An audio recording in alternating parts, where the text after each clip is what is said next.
Hello everyone, welcome back to my channel. My name is Evelyn and this is Cooking with Evelyn. I hope you're all doing well.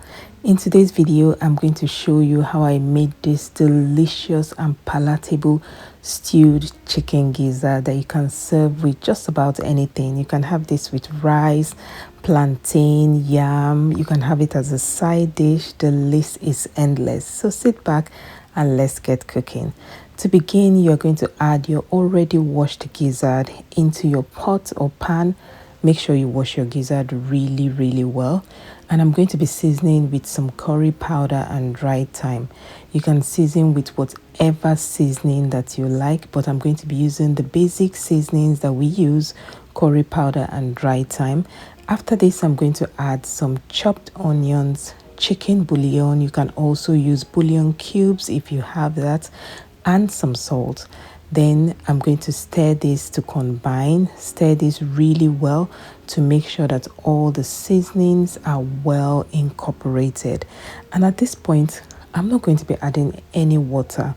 I'm going to stir, cover, and let the gizzard release its own juices.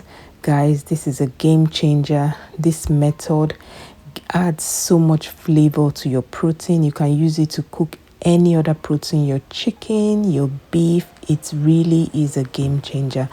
At this point, my gizzard has been steaming for about 5 to 7 minutes, and you can see that it has released its own juices.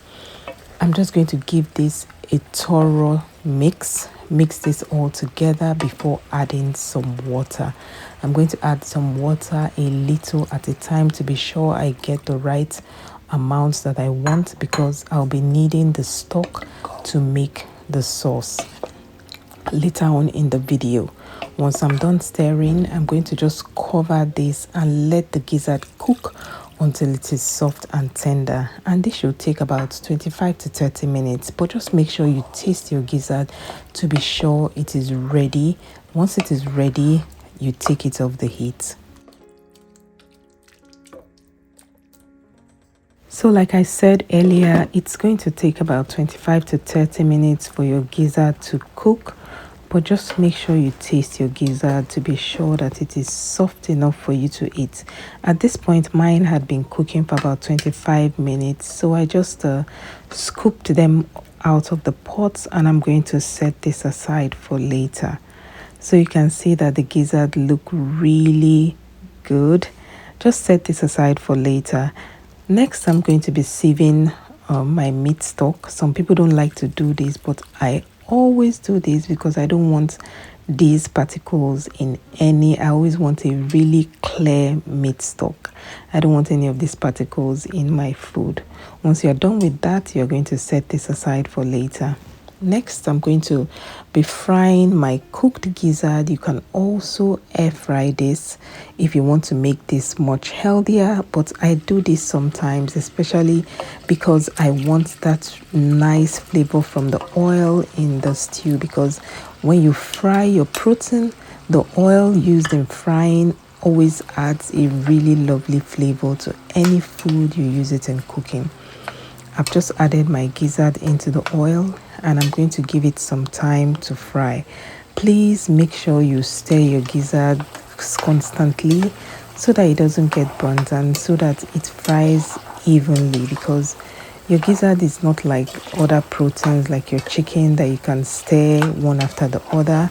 You have to stir this like you're stirring a meal, and if you want it to fry evenly, you have to stir this constantly. At this point, you can see that the gizzard has changed color, and this is what we are looking for. Please don't over fry your gizzard because you might not like the texture. At this point, my gizzard is ready. I'm just going to take it off the heat and I'll set it aside for later. I know so many people don't like gizzards, but I will say this: gizzards are so healthy, they're so nutritious, They are high in protein, high in iron, and they're also low in fats. Okay, so please give this a try.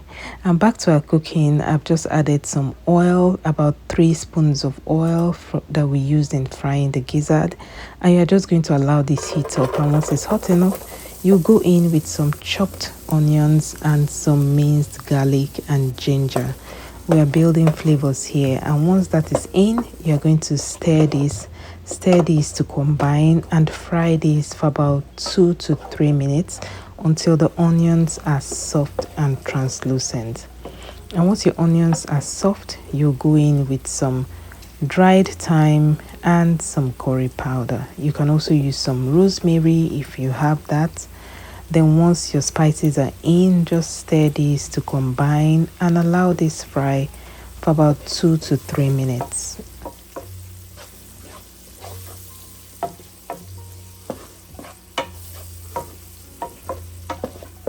Next, I'm going to be adding some diced tomatoes. You can also use canned diced tomatoes if you don't have the fresh ones, but I'll prefer some fresh tomatoes for this recipe.